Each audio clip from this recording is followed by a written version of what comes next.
Hello, everyone. This is Antonio Sayan, Celebrity Spotlight Radio.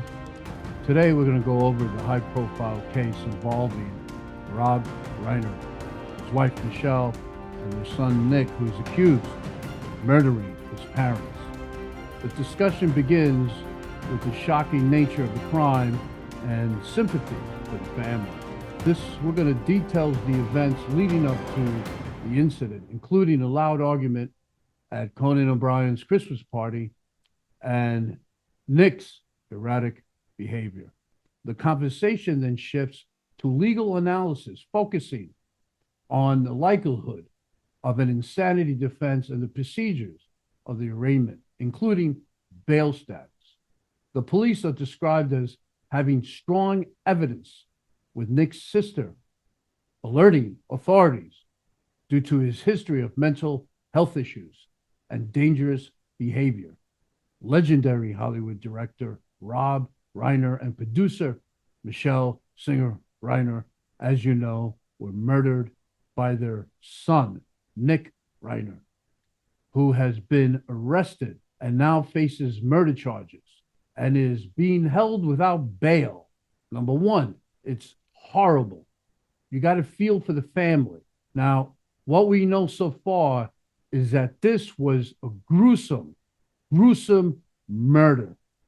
Now, he's accused right now, but hasn't been convicted of anything. What happened is definitely a result of potential of drugs and mental health issues that Nick has been dealing with for a long time. Well, according to TMZ, Rob Reiner and his wife Michele and their son Nick attended Conan O'Brien's Christmas party on Saturday night. At the party, Rob and Nick got into a very loud argument, loud enough for many others to hear. The family told TMZ that Rob and Michele then left the party and that Nick was freaking out, basically everyone, acting crazy. It kept asking people if they were famous. And this took place at the Conan O'Brien party. Currently now on suicide watch, I believe. You're always going to be on suicide watch when you are charged with these types of charges. However, the insanity defense, you're going to have to get mental evaluation and you're going to have experts to really come in and test Nick. I think that definitely is going to be a possibility. His defense team, whoever they are going to definitely be looking and saying, look, this is not normal for an individual, obviously.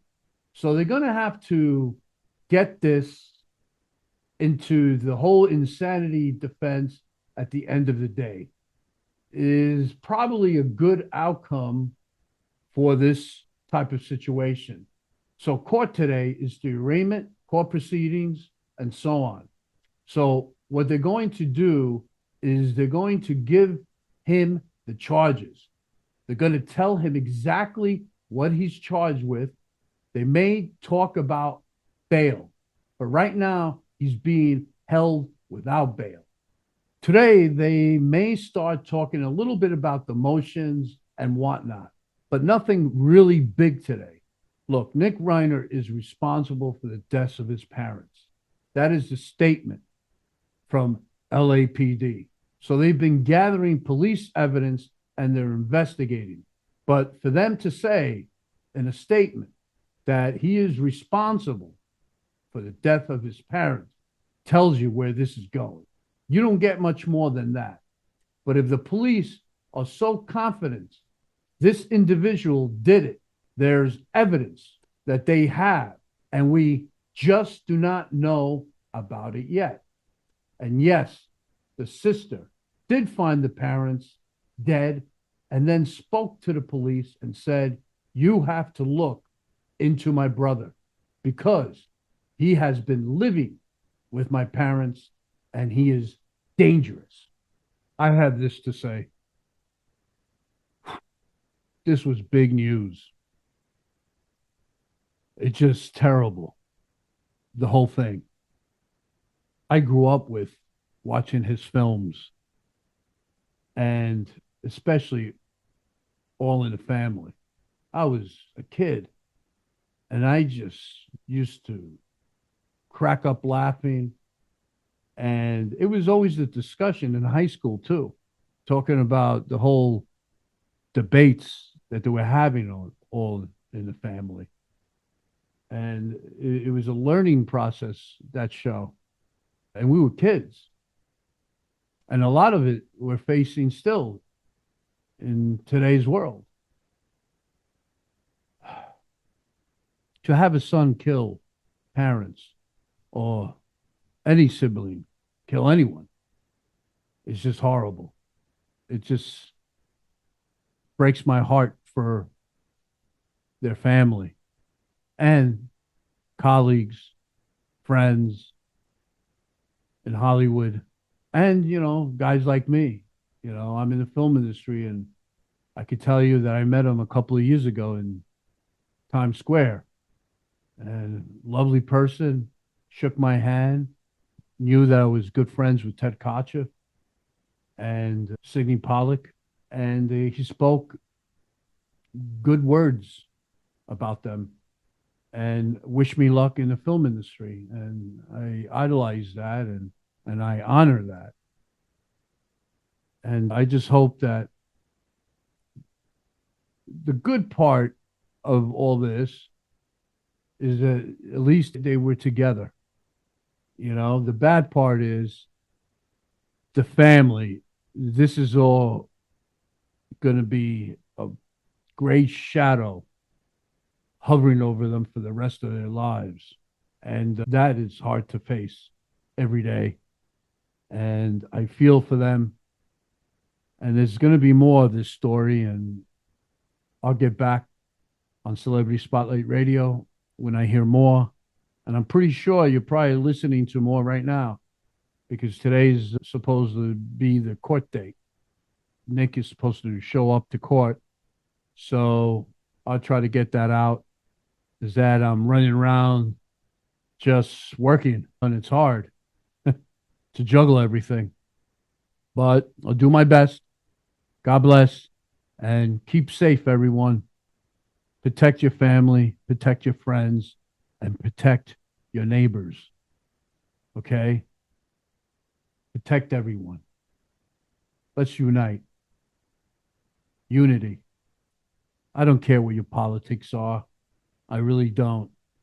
I care about humanity. We need to continue, move forward, resolve our differences. We're always going to have disagreements. The whole point is to work it through. We're humans, man. Let's work it through. God bless you, and talk to you soon.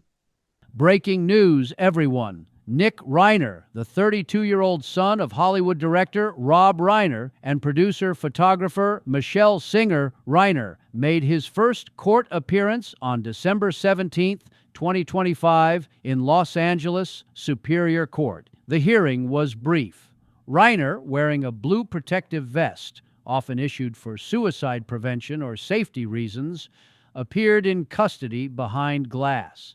He spoke only once, quietly saying, "Yes, Your Honor," when asked if he waived his right to a speedy arraignment. He did not enter a plea. His attorney, Alan Jackson, told the court it was too early to do so and requested a postponement, which the prosecution agreed to. The judge ordered Reiner held without bail, and the formal arraignment was scheduled for January 7th, 2026. Outside the courthouse, defense attorney Alan Jackson described the case as a devastating tragedy for the Reiner family and noted there are very complex and serious issues involved. Reiner faces 2 counts of first-degree murder with special circumstances, multiple murders, and a special allegation of using a deadly weapon, a knife, in the fatal stabbings of his parents, whose bodies were discovered in their Brentwood home on December 14, 2025. The charges carry a potential penalty of life without parole or the death penalty.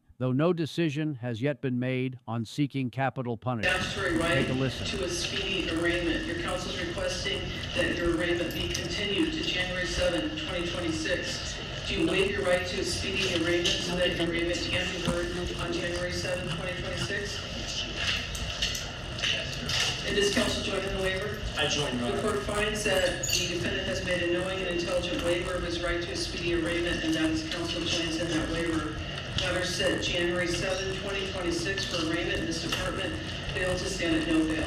Anything further on the case? Not by the defense, Your Honor. Anything further? No, thank you. Thank you. Words. First of all, and most importantly, this is a devastating tragedy that has befallen the Reiner family. We all recognize that. Our hearts go out to the entire Reiner family. There are very, very complex and serious issues that are associated with this case.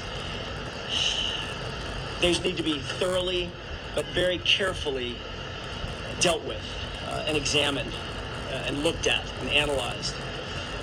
We ask that during this process you allow the system to move forward in the way that it was designed to move forward, not with a rush to judgment, not with jumping to conclusions, but with restraint and with dignity and with the respect that this system and this process deserves and that the family deserves. So with that, we are set for January 7th for an arraignment. That's the next court date. And that's all I have to say at this point. There may be more at some other point, but today we're going to rest on where we stand procedurally, which is this was a continuance of an arraignment. Nothing happened today substantively. We'll be back for an arraignment in the same department on the 7th of January. We'll see you then.